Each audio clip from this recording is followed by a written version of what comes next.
state of the nation.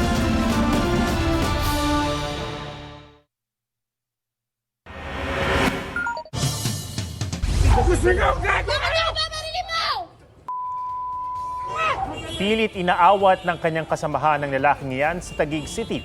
Ang lalaki nanutok ng baril sa nakaaway niya sa kalsada.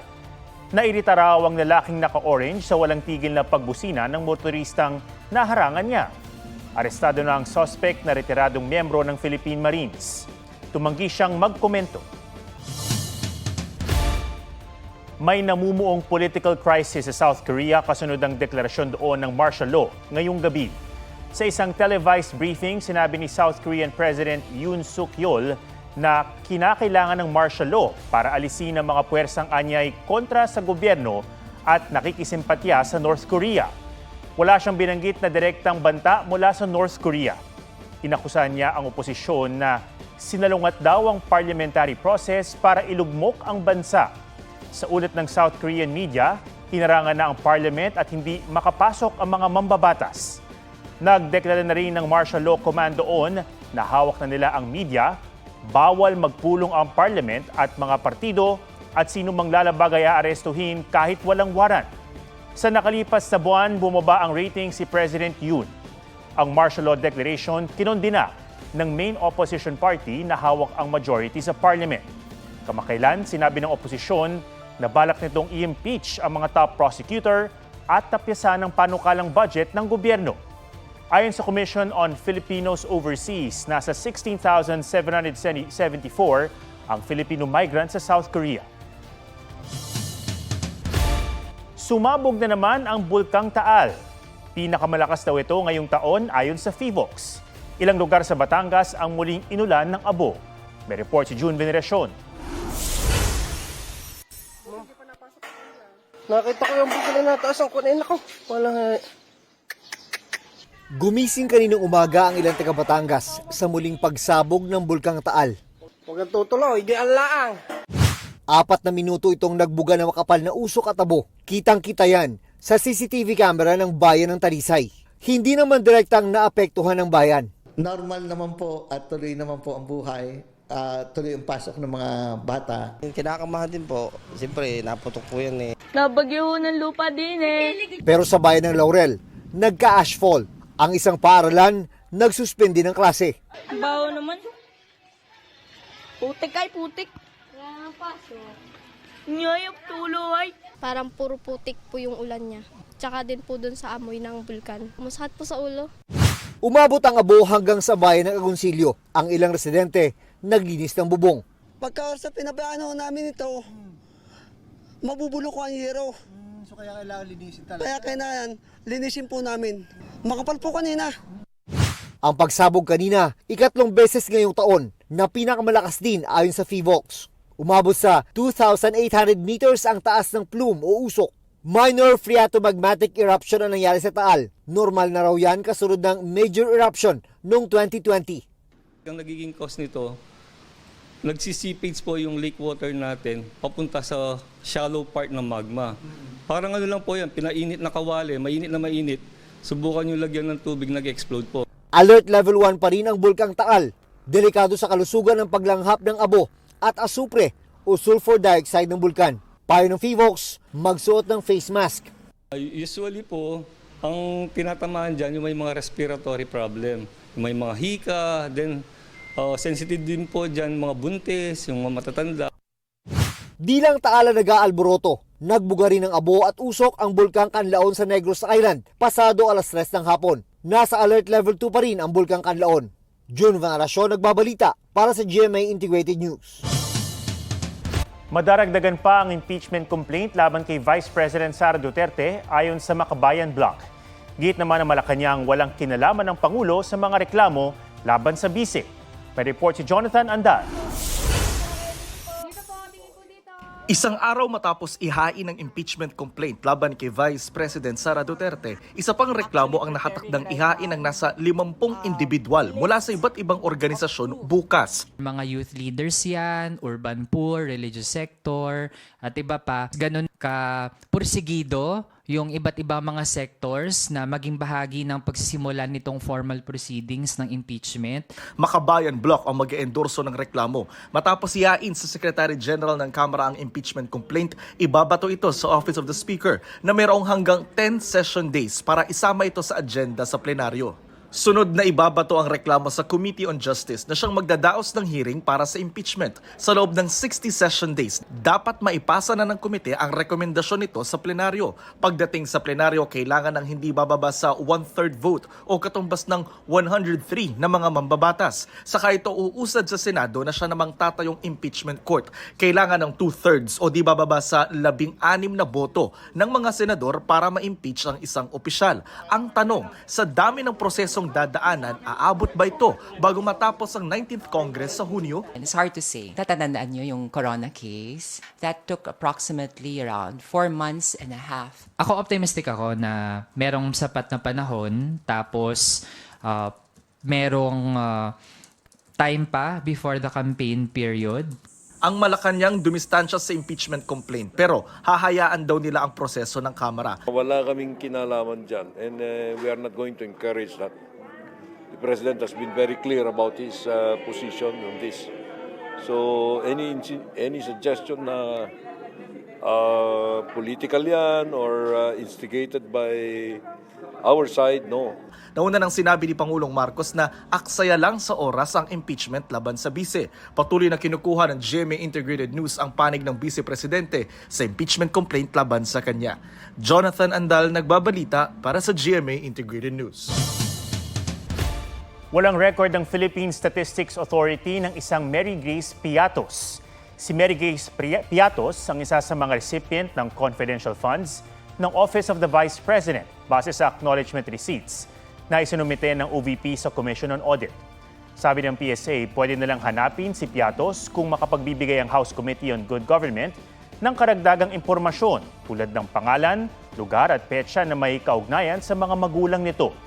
Samantala, sa audit report ng COA, 125 million pesos na halaga ng confidential funds ang nagastos ng OVP sa loob lang ng 11 araw noong 2022. Pagsapit ng 2023, tumalo ng confidential expenses ng OVP sa 375 million pesos. Tumaas din ang gastos ng OVP para sa mga biyahe sa loob at labas ng bansa. Kinukuha ng namin ng pahayag ang OVP. Isang ambulansyang susundo ng pasyente ang nakadisgrasya sa Taytay, Rizal. Nasagasaan ito at napatay ang isang lalaking 5 taong gulang. Ayon sa pulisya, tumatawid ang bata na sumama sa atin niyang inutusang bumili sa tindahan. Ayon naman sa isang saksi, unang nakabangga ng mixer ang ambulansya. Nagluluksa ang pamilya ng bata. Ayon sa driver ng ambulansya na nakadetain na at naharap sa reklamo, hindi niya gusto ang nangyari. Iginiit ng komedyanteng si Rufa May Quinto na biktima lang din siya sa issue ng Dermacare Skin Care Clinic. Sa isang statement, sinabi ni Rufa May na wala siyang kinalaman sa anumang maanumalyang aktibidad. Pinabulaanan din niya ang mga akusasyon. Makikipagtulungan daw ang aktres sa mga otoridad at haharapin ang issue sa legal na paraan. May kasong nakasampa laban sa Dermacare para sa paglabag sa Securities Regulation Code. Dawit din sa issue ang aktres na si Neri Naig Miranda na na-confine matapos sumama ang pakiramdam. Naudlot ang arraignment niya ngayong araw para sa kasong syndicated estafa. Hinihintay pa raw ang komento ng piskalya sa inihain niyang motion to quash. Dating presidential spokesman Harry Roque nakalabas ng bansa sa kabila ng lookout bulletin order laban sa kanya. Pinanumpaan daw niya sa ating embahada sa Abu Dhabi, UAE, noong November 29 ang kanyang kontrasalaysay sa reklamong qualified human trafficking. Ayon sa DFA, sinabi ng embahada na nagpakita ng valid passport si Roque at misis niyang si Myla at tila legal naman daw ang kanilang pagpunta sa UAE. Pero balak ng Bureau of Immigration na kasuhan si Roque. Posible raw na gumamit sila ng peking immigration clearances dahil wala raw silang travel record. Trabaho sa Europa at Japan, alok sa mga Pinoy. Sa ilang European countries, may demand sa healthcare, construction, manufacturing, hospitality at household service. Sa Japan naman, may specified skilled worker visa para sa mahigit 800,000 foreign workers at mga oportunidad sa ilalim ng Technical Intern Training Program. 42 persons deprived of liberty sa Quezon City Jail Female Dormitory lumahok sa basic housekeeping skills training ng QC-LGU at isang hotel. Oras na lumaya sila. Maluwag daw silang tatanggapin ng LGU at hotel para makapagtrabaho. John Consulta, nagbabalita para sa GMA Integrated News. 22 days bago magpasko, ilan pang lungsod sa Metro Manila ang nagpailaw ng kanilang Christmas displays. Silipin sa report ni Mariz Umali.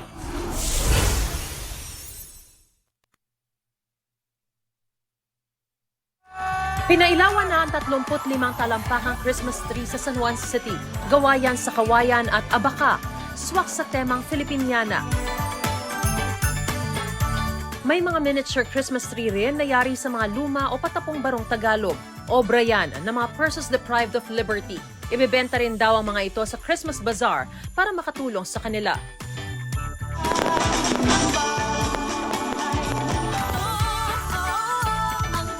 Magical naman ang feel sa Pasay nang buksan na ang mga pailaw. Hindi lang mga batang nag-enjoy kundi mga young at heart. Ramdam na rin ang Pasko sa Corimao, Ilocos Norte. Sa Cervantes, Ilocos Sur.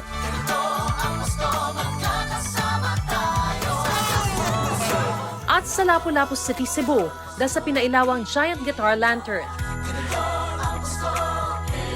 Mariz Umali nagbabalita para sa GMA Integrated News. Nakagawa ng bago at pambihirang world record ang halos 100 skydivers sa Arizona sa Amerika. Tagumpay silang nakabuo ng heads-up position habang nasa himpapawid. Ibig sabihin, kapit kamay silang tila nakatayo, imbis na nakadapa paharap sa lupa.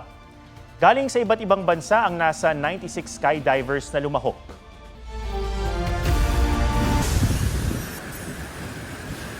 Sa mabato at maalong tabing dagat na ito, sa Koh Samui, Thailand, napili ng isang babae na mag-yoga. Pero ang meditation at relaxation na ninanais,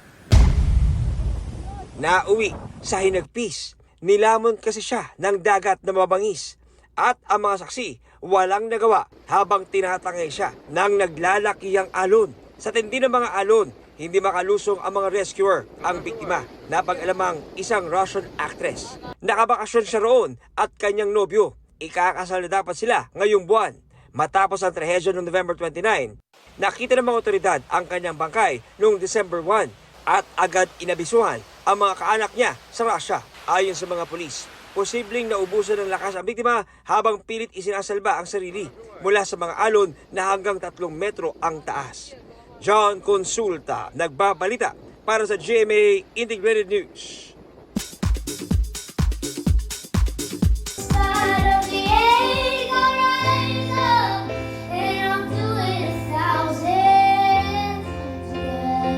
Marian Rivera at Dingdong Dantes all-out support sa hilig sa pagkanta ng panganay nilang si Sia. We are such proud parents. Naku, hindi ako magsasawang pakinggan yung boses ng anak ko. Ang mamatay ay bahagi ng buhay nating mga pulis. Classic films ni The King Fernando Po Jr. muling mapapanood sa Kapuso Network sa 2025. Nagpapasalamat tayo sa FPJ Productions. The King is coming back home. Pinaghirapan ma-restore yung mga pelikula ni FPJ para pag pinapanood nila, hindi mo iisiping lumang pelikula. Mababalikan din sa mahigit 100 digitally restored classic films and legacy ni Susan Roses. Karapat-dapat lang na pati yung mga classic movies niya ay maipalabas natin dito sa GMA. Music legend Sir Elton John feeling positive pa rin matapos kumpirmahing may problema na sa paningin dahil sa eye infection. Nelson Canlas nagbabalita para sa GMA Integrated News.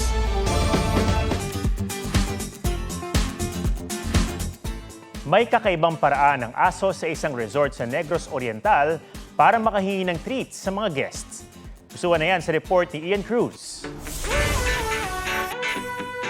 Kagat-kagat ang dahon. Naglilibot ang asong ito sa beach sa Dawin, Negros Oriental. Pero ang dahon, kanya palang datong. As in perang pambayad kapalit ng sweet treat mula sa mga resort guest. Tila nakaugalian nang makipag-barter ng asong si Kyla na alaga ng may-ari ng resort. Madalas nga nila itong makitang dumadampot ng dahon saka tatabi sa mga kumakain. Generous din ang mga bisita. Ang ibang araw sa kanila, dinarayo talaga ang resort dahil kay Kyla. Ian Cruz nagbabalita para sa GMA Integrated News. At yan po ang State of the Nation para sa mas malaking misyon at para sa mas malawak na paglilingkod sa bayan. Ako si Ato Maraulio mula sa GMA Integrated News, ang News Authority ng Pilipino. Huwag magpahuli sa mga balitang dapat niyong malaman. Mag-subscribe na sa GMA Integrated News sa YouTube.